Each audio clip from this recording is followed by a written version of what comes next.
Hello and welcome to what will hopefully be a quick review of Tony Hawk's Pro Skater 5, mostly because it's horrendous and I don't want to play it for any longer than I have to. It's been 13 years since Tony Hawk's Pro Skater 4, and all of the there's been the spin-off games in the middle. I'd be happy if they'd left it at 20 years. Like, this is not a good way to carry on the franchise.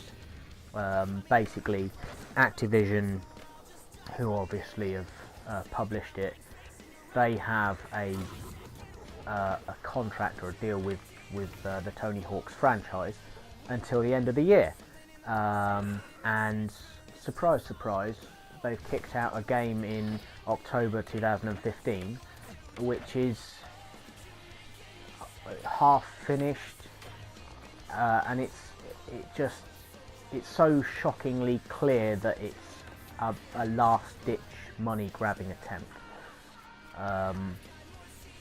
The game data that comes that you need to install when you put the disc in is 4.6 gig. The day one patch that came with it is 7.7 gig.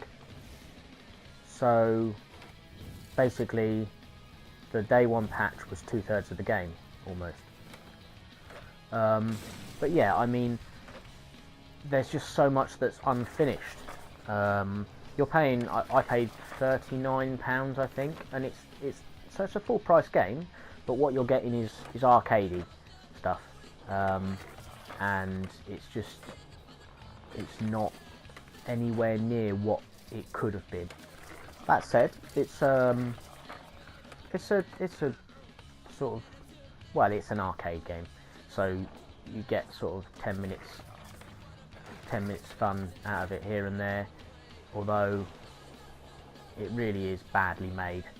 The graphics, I've seen better graphics on PlayStation 2, so yeah, there's that. The controls, they've completely changed the controls. For anyone who's played the Tony Hawk's games before, you always used to have X to speed up, I think, and to jump, but it's all changed now. Those controls you can't change. They're set to what it gives you. So you basically just have to get used to what they're giving you. And yeah, it just doesn't feel like a game. I mean, they did so well with Underground, and even Underground 2 to a certain extent. And it's a shame to see it go this way. As the gameplay goes, it's all of the sort of objectives that you'd expect to see from Tony Hawk's games. I mean, you've got like collect skate, collect combo, collect the tiki masks, which is what I've started doing now. There's 10 of these. They don't do anything when you get them all, which I found out at the end.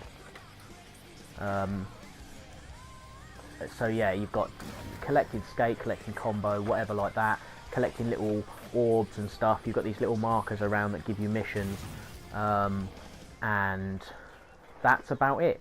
There's no storyline. Thug did it so well with a storyline, and it's just got none of that. And the mission markers of themselves are broken half the time. I mean, it's not guaranteed that you'll even be able to pick up the mission. I've tried a couple of times and it just doesn't do anything. You're holding square down and nothing happens. Anyway, at the end of the day, I think it comes down to the fact that Activision wanted a quick and, well, from the state of the game, an easy paycheck. They've had this current contract or deal or whatever. I think that's 12 years now. 2002 they started that. And I think it speaks for itself that Activision, there weren't any advanced copies sent out for this game.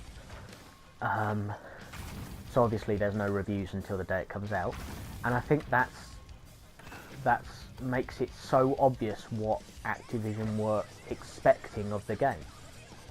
in that they didn't bother putting out early copies because they figured people would badmouth it, and rightfully so. I mean, I bought this game completely off the nostalgia for the old games, and I'm afraid that that's what other people are going to do. And yeah, they'll sell a lot of copies because people will buy it for that.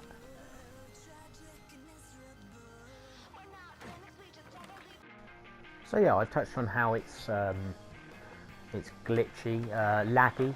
I mean, you'll see in a minute. You'll see just here how, boom, that bit of wood is now stuck on my head. Happens again in a minute. A lot worse. Yeah, I mean, the game lagged during its opening movie sequence, and the Activision logo. Really not things you want a game to be lagging during. I think that's the one thing that a game shouldn't be lagging on, really. Anyway, I don't want to go on about how crap the game is, because you can see that for yourself if you're watching.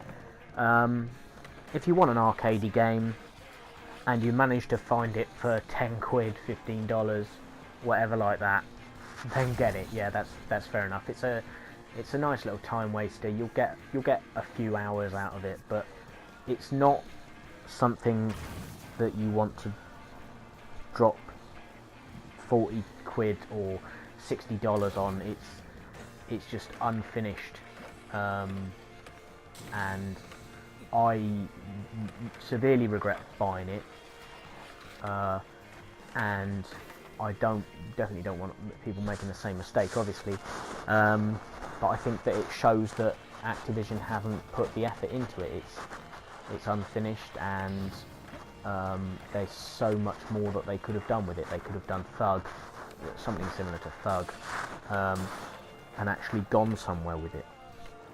Anyway, I can't say this enough. I do not recommend getting this game. If you manage to get it for 10 quid, fair enough. Otherwise, I'd steer well clear. There's other games that are far more deserving of your money, and I don't want you to make the same mistake I did. Anyway, that's about as much as I can force myself to put into this review. If you enjoyed it, like the video and stick a comment on it, and subscribe to my channel, and there'll be more videos coming soon. Cheers.